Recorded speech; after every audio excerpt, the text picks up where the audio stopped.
Yung stress ko galing sa trabaho, nawawala dahil sa kanila. Oh. Saan pag-ibig office kayo? Sa EDSA show po, sa main.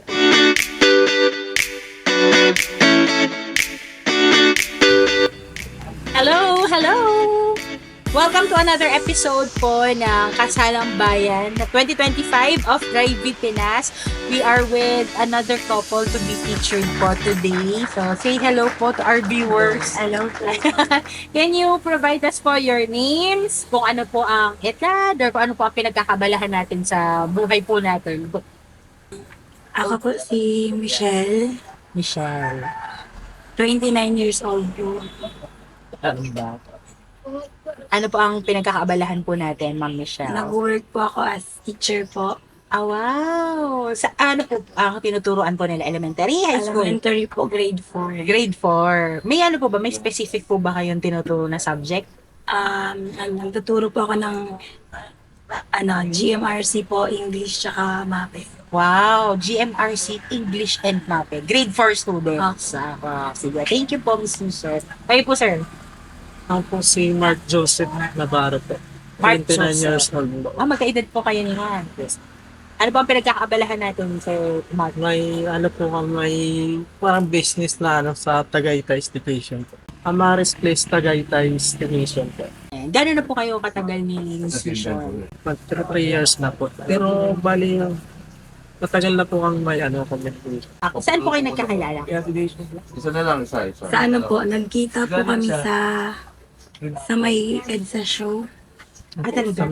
Paano po yun? Nagkasulubong lang po kayo? Hindi po, Or...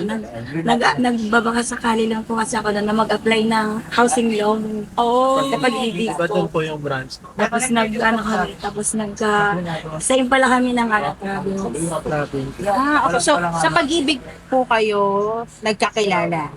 Opo. Sa Shaw Boulevard? Pag-ibig po sa Shaw Boulevard? Doon po kayo unang sa pag-ibig. Sa pag-ibig na pumusbong ang inyong pag-ibig. Kinuha niya yung Messenger, Facebook. Ano ba yan? Sabay po kayo naglo-loan?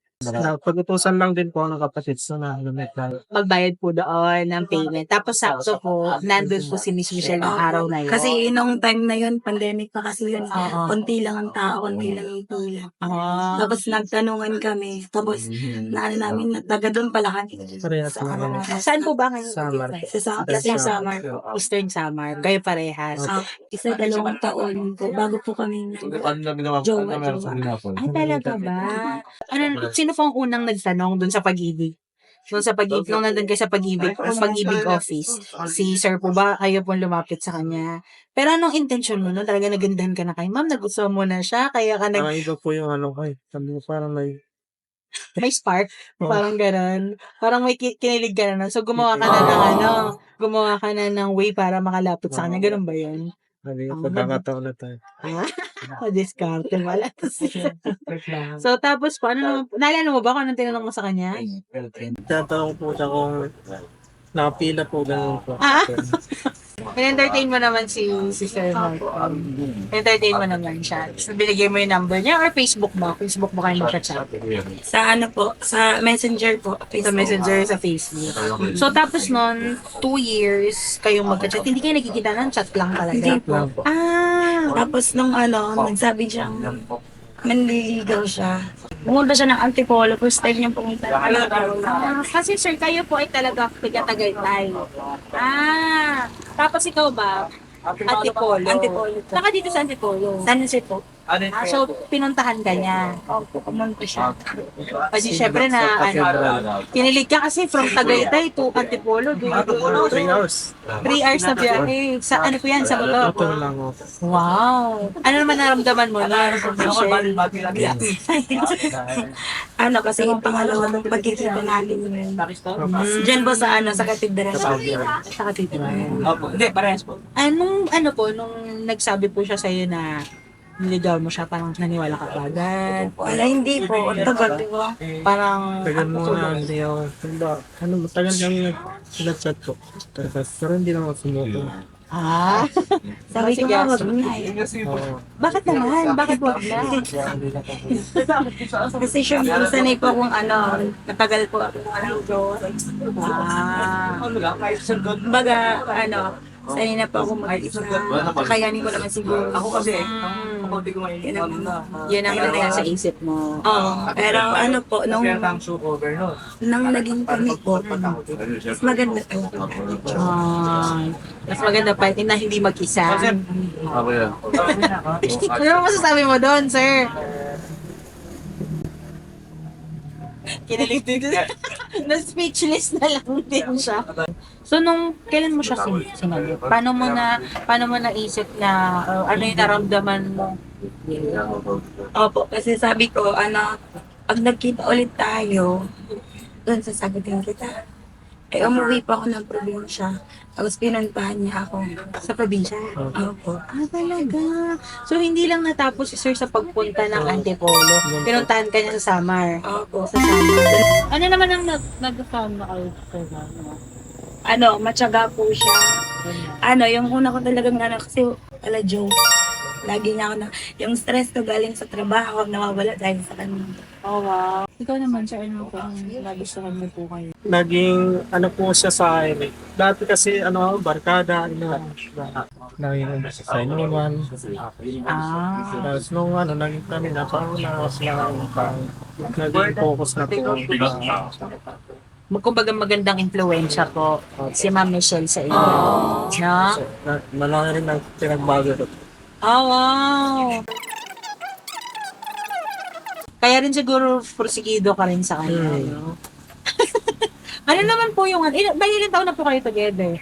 3 years po. Pero sa 3 years nyo po, ano po yung sa tingin nyo na naging struggle nyo, masasabi nyo mga challenges na face nyo dun sa relationship? Kailangan ko siya. Minsan matagal. Tagal mag-reply. Matagal siya bago Dumating. Kasi nga po malayo siya. Sa malayo. Tagaytay, Antipolo. So parang, hanggang ngayon ganun po ang nyo? Antipolo ka pa din tapos si Sir nasa Tagaytay pa rin. Opo.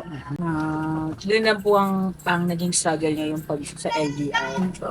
Paano niyo naman po nalaman ang Drive Pinas, yung kasalang bayan ng Drive Pinas?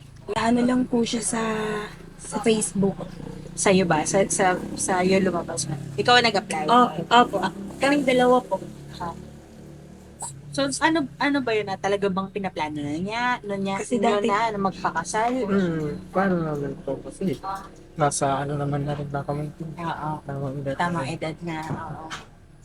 Tapos napapag-usapan niyo na po kumbaga Opo. na magpapakasal. Pero nung kumbaga may church na po ba kayo in mind? May date na kayo in mind kung saan na kayo magpapakasal or wala pa?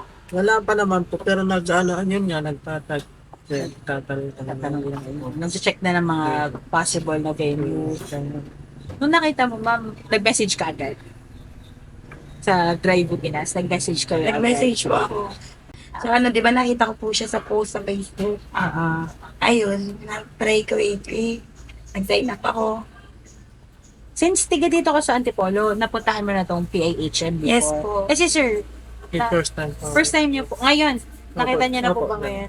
Pumasok na po ba kayo kanina? Hindi po. Ngayon, mamaya. Pero ako nakapasok na po dyan nga. Dati po. Ano naman na-feel mo sir yung nakita mo Ganun PIHM? pala. Then, tinuro ko sa kanya, sabi ko yun ba yun? Ayun. Maganda, no? Mamaya pasok ko mag-picture ka doon dyan sir mamaya. Ano na po masasabi niyo doon sa opportunity po na ito na naibigay po sa atin yung Drive Pinas? Sobrang thankful ko. Kasi, minsan man ko napakaswerte po na kami natinili ng Drive Pinas. Nakita niyo po ba yung sasakyan? Yun po yung isa sa nakikita- mga rider Nakikita ko nga na page. Kasi po ang mga isa po sa mga rider kasalang bayan.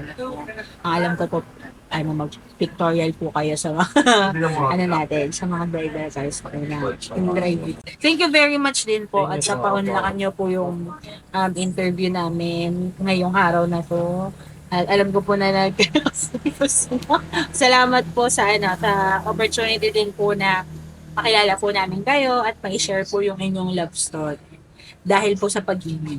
Pag-ibig office. Thank you very much po. Thank you din po.